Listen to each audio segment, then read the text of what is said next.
Good morning, Yeah, sir. Can you thank you hear me? for having me. Good morning to you. It's a pleasure to have you on Yes, the I can hear show. you. Good Thanks morning. for joining us. Now, this Thank conversation you. has been on the forefront. A lot of people have been talking about it. A lot of comments on social media as well about it. Now, we're hearing the federal government saying that it will not take effect now, but until further notice. And Nigerians are saying that whether now or till further notice, is it not still going to affect Nigerians? Another question that was asked is it necessary? We're reading the papers this morning and, we see a public figure had said that, it's for the betterment of Nigerians. But Nigerians are not understanding why, if this tax is imposed, it's also going to hurt them. So from your own point of view, what do you make of this? It's not going to happen now, it's going to happen in the future. At the end of the day, what does it do to the common Nigerians? Yeah, thank you very much for the question. A lot to unpack in the questions that you have asked. Whether it is necessary, I think I would say, whether it's necessary to improve revenue, absolutely, it is necessary. If you have a budget of more than 50 trillion, certainly you want to ensure that the revenue sources, are effective and you are able to cover, all your, expenditure obligation, including that of debts and debt services. So to that extent, it is necessary. But it's important also to put a background to this issue that we're dealing with, the fuel surcharge, which of course goes on petroleum products, including diesel as well. Uh, I think there's a bit of a lack of adequate knowledge here. And I think the chairman, presidential task force on tax and fiscal policy, Mr. Taiwo Edele, tried to provide some clarification to this. And like you mentioned again, the Honorable Minister of Finance yesterday also commented on it. This is coming from a background of the FEMA Act of 2007. If you recall, the Federal Roads Maintenance Agency Establishment Act was first enacted in 2002. It was amended in 2007. In that amendment, you would see that in the new section 14 of that act, it was provided that the fund for the agency, that is the Federal Roads Maintenance Agency, would come from certain streams. And you have about, 9 streams in which the funds for the agency will flow.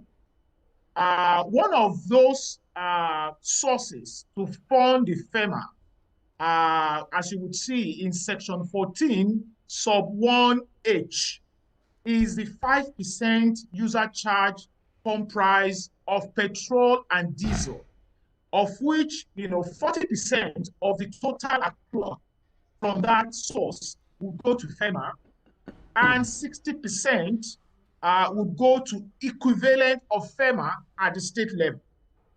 So that is the distribution pattern, for that particular surcharge. I think it was on the back of the Obasanjo administration having demolished the toll gates, if you recall, at the time. The toll gates having been demolished, it was designed that a new source of revenue will now be used to maintain, the road infrastructure, federal roads as well as state roads. And that was why the FEMA Act was amended in 2007 and this user charge was introduced. Albeit, the FEMA Act, that particular provision was never implemented.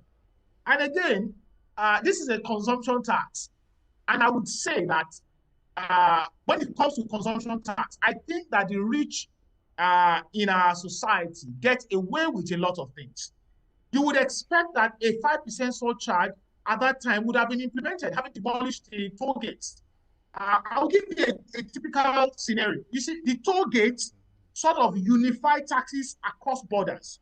So if you have a poor person driving through the toll gate, it pays the same fee as the rich man. But having demolished the toll gates, you now have a situation where consumption tax on petroleum products is now introduced. which means that if a rich man owns a 5-vehicle convoy and uses 500 liters a week, you will pay 5% on 500 liters. And sadly, it cannot be the same as a motorbike rider who possibly maybe use maybe 10 liters a week. So that consumption tax, sort of is a leveler. But you can see why he was never implemented, because the rich always gets away with a lot of things.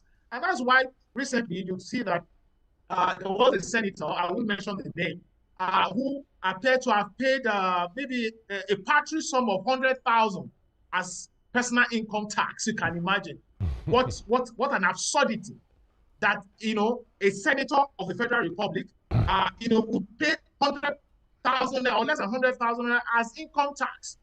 And you saw what happened in the UK just a few days ago, where a senior government official was caught, evading taxes. She had to resign. But it doesn't happen in Nigeria.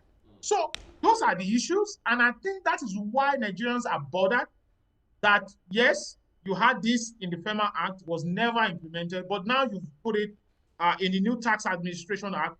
But again, the minister has provided clarification that it will be delayed. So that's it. Yeah.